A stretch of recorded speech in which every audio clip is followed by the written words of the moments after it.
তো কাজ কেটেছি, একটু ভালো রসানি।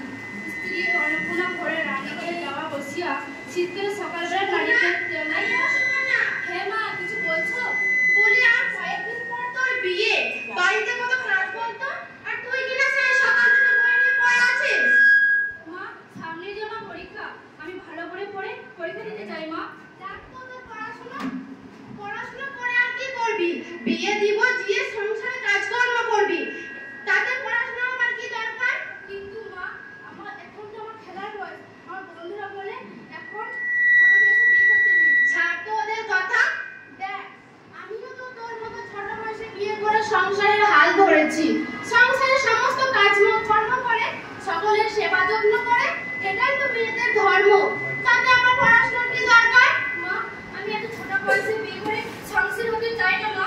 আমি তোমার বয়স দেখি তো আমি ঠিক করেছি, বড় হবো, পড়াশোনা করবো, নিজের পায়ে দাঁড়াবো।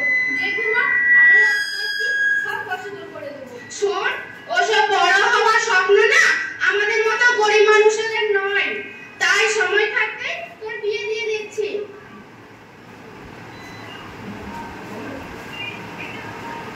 দেখ, তোর বাবা তোর জন্মের পরে চলে গেছে। সবাই বলে আমি নাকি অশুভ, তাই কম বয়সে স্বামীর মাথা খেয়েছি। তাই তো তোকে নিয়ে যে সেই ছোটবেলায় চলে এলাম। তারপরে কি আর কেউ তোর খোঁজ রেখেছে বল? তো আমি 5 দৌড় একা কাজ করে তোকে মানুষ করেছি। দেখ, ঈশ্বরের কৃপায় তুই দেখতেও ভারী সুন্দর হয়েছিস, তাই তো এত বড় ওখানে সম্বন্ধ তোর জন্য এসেছে, বুঝলি? কিন্তু মা, এখন যে আমার খেলার বয়স, আমি আমার বন্ধুদের সাথে খেলতে চাই মা। শোন, ভুলেও কথা বলিস না, একদম চুপ। মা, গো, আমার বন্ধুরা কত সুন্দর স্কুল অনুষ্ঠানে যায়, কত সুন্দর ওরা আয়োজন করে।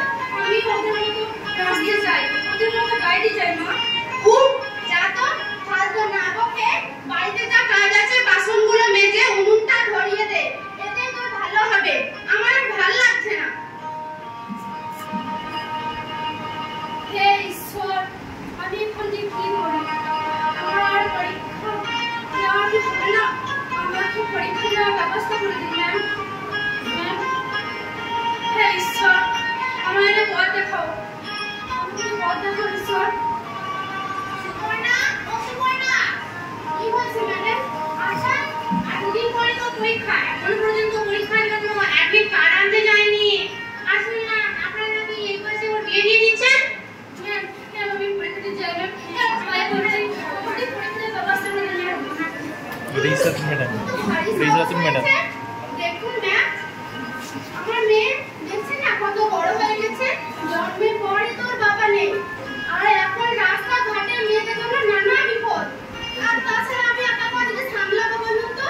এখন এমনিতে আমরা অনেক গরিব, এত পড়াশোনা করার খরচ না কোথা থেকে পাবো? দেখুন নয়, ভালো ছেলে পেয়েছি, হাতছাড়া করতে পারবো না। শুনুন, খরচের কথা বলছেন, আজকের দিনে মেয়েদের জন্য রাজ্য সরকার কত প্রকল্প চালু করেছে। কন্যাশ্রী, রূপশ্রী, আরো কত কিছু। কি কন্যাশ্রী? সেটা আবার কি? কন্যাশ্রী জানেন না?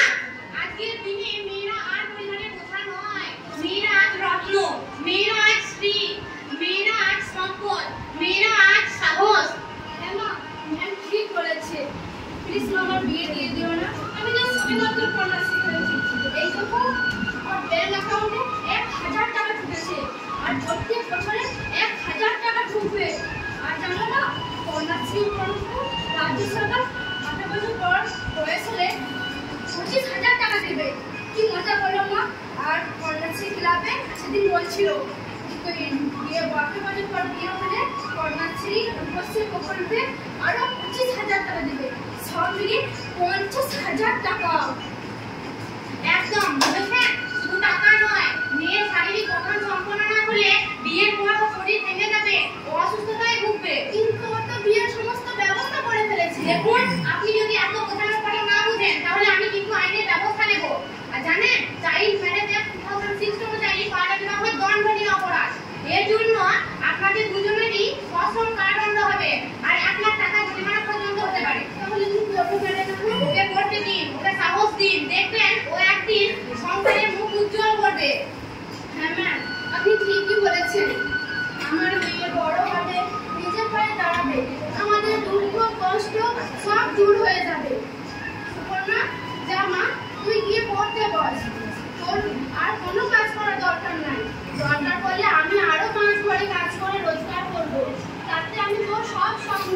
করবো, প্রতিটি মুহূর্তে আমি তোর পাশে দাঁড়াবো, তোকে কখনোই আমি হারতে দেবো না। মা গো, ম্যাম তো আমরা মা জাতি, আমরা সব পারি, তাই না? আমি আমার কন্যাকে নয়, আমি সমস্ত কন্যাদের পাশে দাঁড়াবো। আমি মা হয়ে সমস্ত মায়েদের বোঝাবো যে কন্যাকে সম্পূর্ণরূপে বিকশিত হওয়ার আগে বিয়ে নয়। তাই আমার কন্যারা তোমরা সবাই বলো, 18 বছর বয়সের আগে আর বিয়ে নয়। 18 বছর বয়সের আগে আর বিয়ে নয়। বাল্য বিবাহ বন্ধ হোক। বাল্য বিবাহ বন্ধ হোক। আসুন স্যার, আসুন ম্যাম, আমরা সবাই হাতে হাত রেখে প্রতিজ্ঞা করি, 18 বছর বয়সের আগে আর বিয়ে নয়।